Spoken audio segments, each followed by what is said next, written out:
Good evening and welcome to Northbeat. I'm Alyssa Mosier. 3 Inuit-led energy projects are getting $22 million in funding. Inuit leaders and members of parliament made the announcement in Nunatsiavut in Newfoundland and Labrador. The funding will go towards installing 2 wind turbines for the Nain Wind Energy Project. The Makovic Arena Solar Project will also receive funding to install solar panels at 4 community centres. Money will also be given to the community of Rigolette in Labrador. It's collecting data to identify locations for a possible tidal energy facility. The Minister of Crown Indigenous Relations says it's important to transition away from diesel and look to clean energy alternatives. Looking at that tidal energy and really being able to look at the project there and seeing where else it could work across the north. You know, I think of across Inuit Nunangat, how many coastal communities, and will this tidal energy be an opportunity? Because the communities across Inuit Nunangat are on diesel, and so what's the reliable, affordable, renewable energy that can transition off diesel? The federal government says these investments build on the region's Adapt Nunatsiavut climate plan. The Premier of the Northwest Territories, R.J. Simpson, is in Ottawa tonight after a late afternoon meeting with Prime Minister Mark Carney. Carney acknowledged the importance of 2 major infrastructure proposals the Northwest Territories is promoting. We have identified a series of very important infrastructure investments in the Northwest Territories that we're working through, everything from support for critical minerals in the Slave Geological Corridor, important for diversification, to trade corridors, including Mackenzie Valley, work on that. Of course, Grays Bay Port, which is just outside of Northwest Territories, but very much opens up opportunity within the north. These proposals have not made Carney's list of nation-building projects so far, but Simpson says he's grateful for the federal government's focus on northern development. Well, you just heard the Prime Minister mention the deep water port at Grays Bay. That's part of a proposal to build an all-season road connecting the Northwest Territories and Nunavut. But people on the ground closest to the project have mixed feelings about it. Mahnoor Mubarak has more. While Canada watches developments on the Grays Bay Road and Port project, residents in nearby Kugluktuk have different opinions. The community is based almost 200 kilometers west of the proposed port. Helen Klengenberg lives there and says that it could provide economic opportunities, like establishing a barging service with supplies that are trucked up on the new road and brought to the port. We can take those supplies, put them on the barge, and take them to Kugluktuk or to Cambridge Bay or to Joe Haven. So we could have, those are opportunities that we can take advantage of. Meanwhile, resident Leah Cudlun says she doesn't see the point of the project. All that time and effort to get it up and running, and for what, that money could be spent on bettering housing, bettering education, bettering our medevac service, The Grays Bay Road and Port project doesn't make sense at all. It's right on major caribou calving grounds. Amanda Dumont is the manager of the Kugluktuk HTO. She shares the concern for wildlife. I'm speaking for my son and his future generations because I honestly believe that this goes ahead, we'll see our caribou either continue to decline further or change their migration. And we won't see them. And that's what I worry about. Brendan Bell is the CEO of the West Kitikmeot Resources Corp., which is leading the project. We will do additional consultation. We are listening. We are making note of all of the issues that are raised in the community, and we will be responding to every issue. Bell says all of the feedback from the consultations will be presented to the Nunavut Impact Review Board and will be made available to the public in 2026. West Kitikmeot Resources Corp says that the hope is to have the Grays Bay project up and running in 2035. Mahnur Mubarak, CBC News, Kugluktuk. The Nunatsiavut government and Newfoundland and Labrador's Health Authority are reporting a tuberculosis outbreak. A small number of cases have been identified within the Labrador Inuit settlement area. The health department says it's collaborating with nurses in the region. Symptoms of TB include persistent cough, fever, night sweats, and weight loss. Anyone experiencing those symptoms is advised to contact the local regional community clinic and minimize contact with others. Well, Inuit Tapiri Kanatami, or ITK, says it's received no firm commitment on funding to fight tuberculosis in the north. That's despite the federal government's commitment to eradicate TB by 2030. In 2018, the federal government budgeted $27.5 million to eliminate TB in Inuit Nunagat.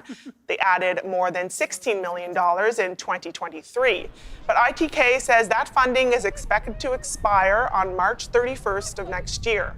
The organization says it's disturbed by the lack of renewed funding in the federal budget.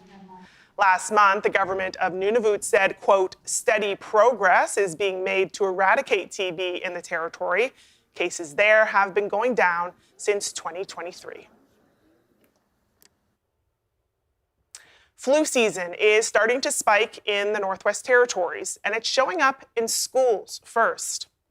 Earlier this week, 247 students were absent from Sir John Franklin High School. More than half of those confirmed cases of illness. That's more than a third of the school.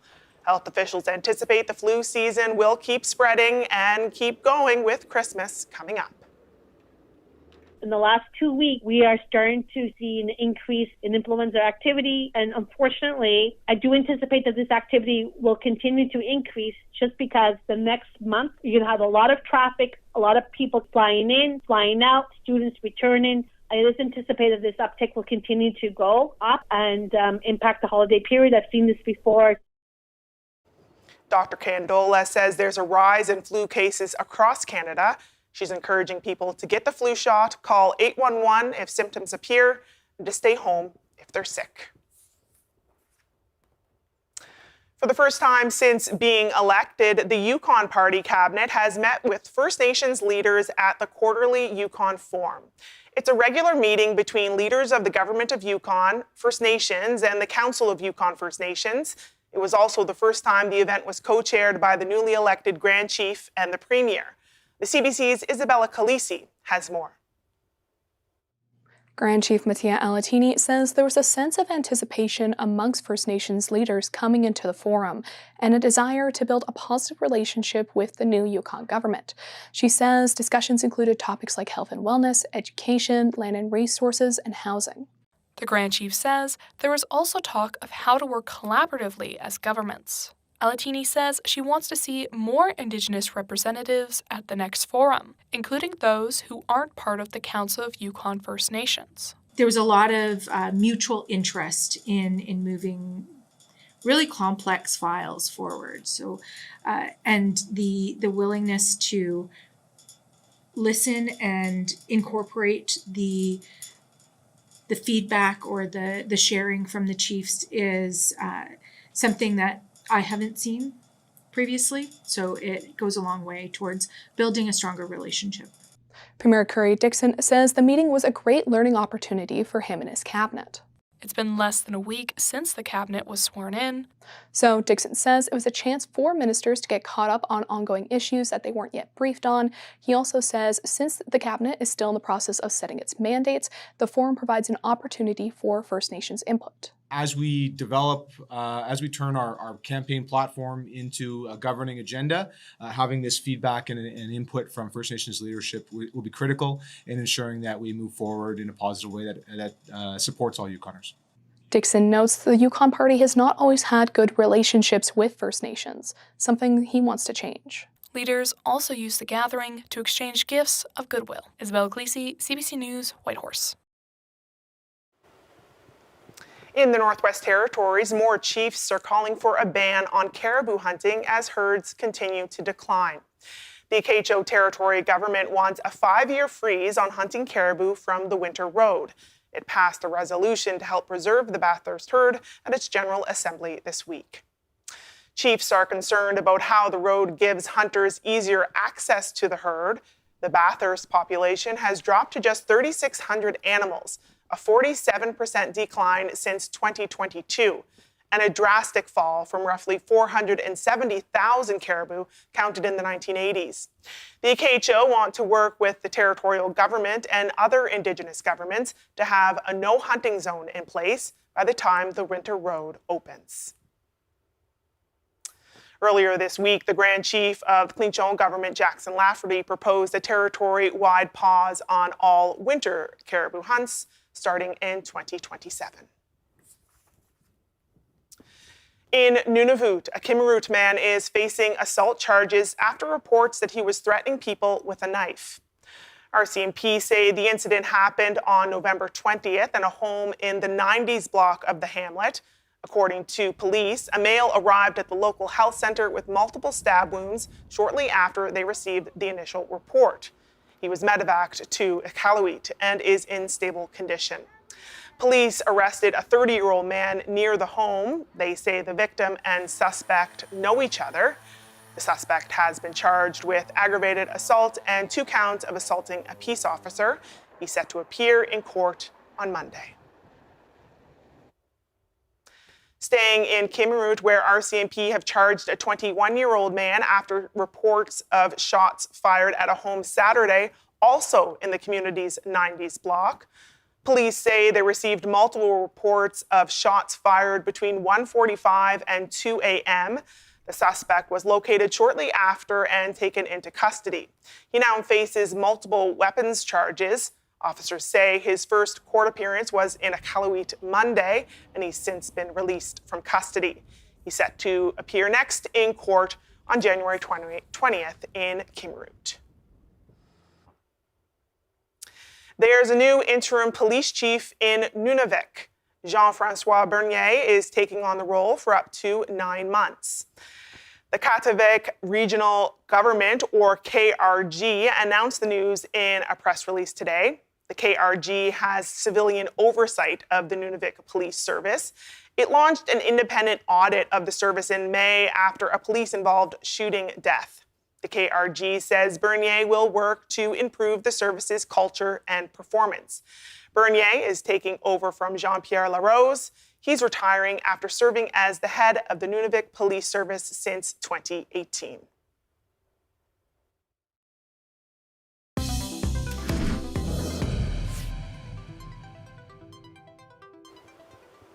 We are 100 days out from the Arctic Winter Games. Whitehorse will host the international sports event at the beginning of March. It will be the first time the Games are in Yukon's capital since 2012. As Virginie Ann reports, the host society is making a final sprint towards finishing preparations while athletes are ramping up their training. When Mallory Horton is told she has 100 days left to get ready, that's sooner than I thought. Horton is among the many Yukon athletes who have already secured their spot to compete at the 2026 Arctic Winter Games in Whitehorse, now just 100 days away. I'm pretty nervous about the competition, but I think I can do it. While the countdown is making some athletes sweat, the official Arctic Winter Games mascot, called Michael J. Fox, is touring the territory, getting everyone hyped. Yeah, we've hit every Yukon community. We just finished off with Old Crow in November. And so now we're going to be focusing solely on Whitehorse and building the excitement within the Whitehorse community. But during those community tours, again, we took Michael J. to schools, to recreation centers. We hosted community barbecues. We shared information about Team Yukon trials, and just to kind of build the excitement and the energy around the Arctic Winter Games. Cromartie says it's now all about moving from planning to being operational. That means onboarding volunteers and preparing venues.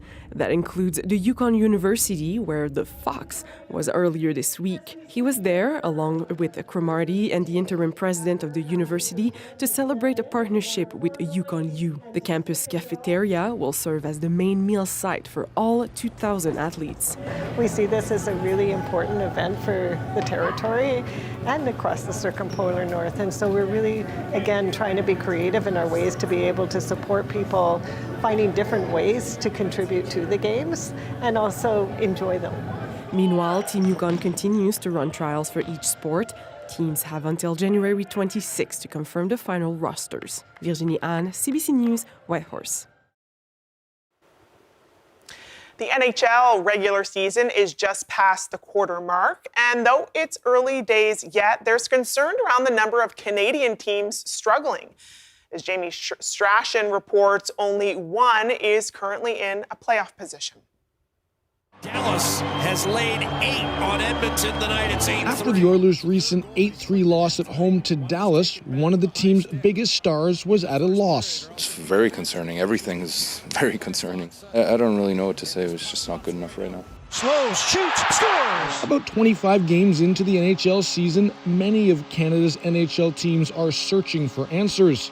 The Calgary Flames and Vancouver Canucks are near the bottom of the league. The once dominant Winnipeg Jets also struggling. It is a results-driven business, and we need to start winning. And it sucks right now. With the exception of the high-flying Ottawa Senators, no Canadian team is currently in a playoff position. And history says teams not in a playoff spot on U.S. Thanksgiving face an uphill battle. We're sort of used to the Leafs roller coaster, if you will. It has been difficult. In Toronto, the first few months have not gone as planned. Welcome to Ladies Talking Leafs. I'm Chris. And I'm Sil. The hosts of a popular Leafs podcast say Leafs Nation, like other Canadian fan bases, are restless. They don't really know what to believe. There's no real trust there. Okay, there's a shot. For NHL fans in Canada, it can be easy to abandon hope. No Canadian team has won a Stanley Cup in more than 30 years. Well, unfortunately, 7 Canadian teams get kind of lumped under one umbrella because we haven't had that ultimate prize success since 1993, which gets hammered into us all pretty regularly here. Up by 5 goals. McDavid off the post. There is still lots of hockey left, and Maguire thinks better days are ahead in Montreal, Winnipeg, Toronto, and Edmonton. I'm never counting Edmonton out. I think they've earned that right in the latter part of this McDavid era. As for Leaf fans, with no Stanley Cup since 1967, all you can do is believe. I don't know, if we can bring a little bit of that optimism and make people feel a little bit better about their team. Optimism and hope. It's all many Canadian NHL fans have right now. Jamie Strachan, CBC News, Toronto. Well, 2025 began with Canada facing provocative rhetoric from President Donald Trump and a Buy Canadian movement springing up in response. Now, as the year draws to a close and with Trump's broadsides on Canada's subsided, how strong is that movement now? The CBC's Jennifer Lagrassa has more. Tis the season for holiday spending, but are Canadian-made items high on the list? It's better to buy Canadian, as we're trying to do, and just to keep supporting. I wouldn't say it's absolutely priority, but if I had the choice, I would pick Canadian first. Especially when I go shopping now, I search for Canadian. That Buy Canadian impulse peaked earlier this year in response to U.S. tariffs and Donald Trump's talk of Canada as a 51st state. But some research suggests it's been waning. We're more into a traditional kind of cold economic war rather than a hot one with antagonistic rhetoric. Recent data from Statistics Canada found nearly 70% of businesses did not experience an increase in sales of their Canadian products in the past 6 months. Other research suggests a monetary limit on how deep into their pockets shoppers will dig. In a recent Bank of Canada survey, 3/4 of survey respondents indicated they are not willing to pay more than an additional 10% for a made-in-Canada product. Ideally, if you can get Canadian, I'd get Canadian. Just, you gotta keep the budget in mind. But some businesses say the trend hasn't slowed down for them. we felt a huge shift in people starting to buy Canadian. Since January, we've been up by almost double every month. Every single month, we've seen like an increase in month over month from last year's sales.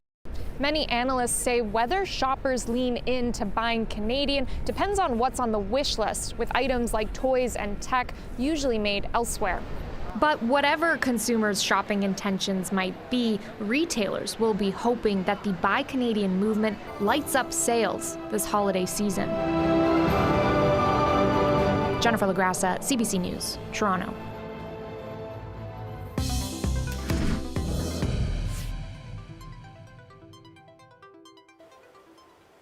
Peace and unity were the main themes in Turkey today, where Pope Leo is continuing his first trip abroad. He held a landmark meeting with Christian leaders from across the Middle East, where he condemned violence in the name of religion and urged an end to world conflicts. Briar Stewart is covering the visit in Istanbul.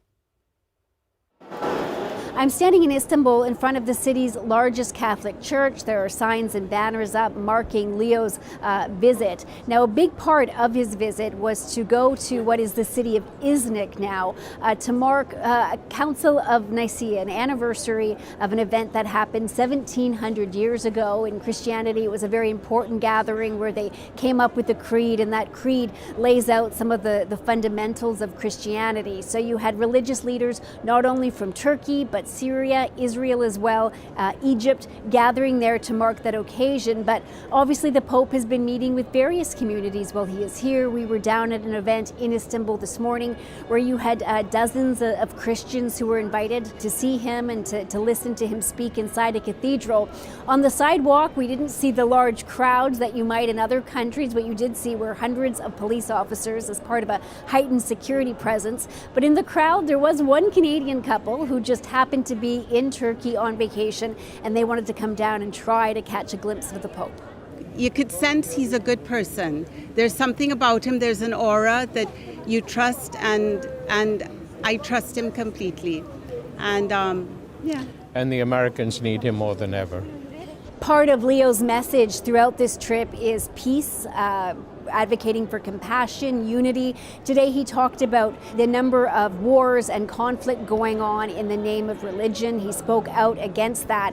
And I think that is really a message that people in Turkey want to hear. I mean, this is a country that's kind of in a middle position in the Middle East. You have the President Recep Tayyip Erdogan, who played a key role in helping to negotiate the ceasefire in Gaza. This is a country that has really kind of positioned itself as a possible mediator between Russia and Ukraine. And that whole message of peace in the region is something that people wanted to hear regardless of their religion. Briar Stewart, CBC News, Istanbul.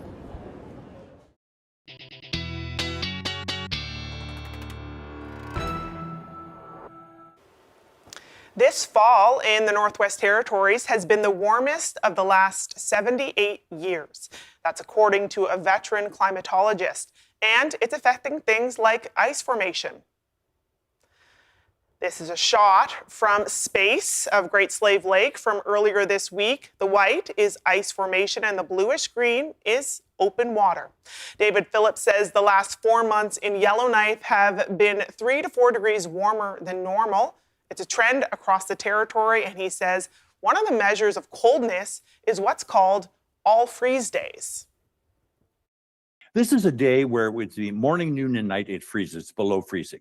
Now, by this time of November, you should have had in September, October, November to date, on an average year, an average fall, you should have had by this time 41 days like that, where the temperature doesn't get above freezing during the day.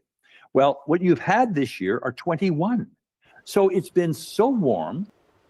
The Territory's Department of Infrastructure says this has affected ice crossings. Officials say people should expect slight delays from historically normal openings and that this is the new normal.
Well, that is Northbeat for tonight. For news anytime, though, you can head to our website, cbc.ca/north.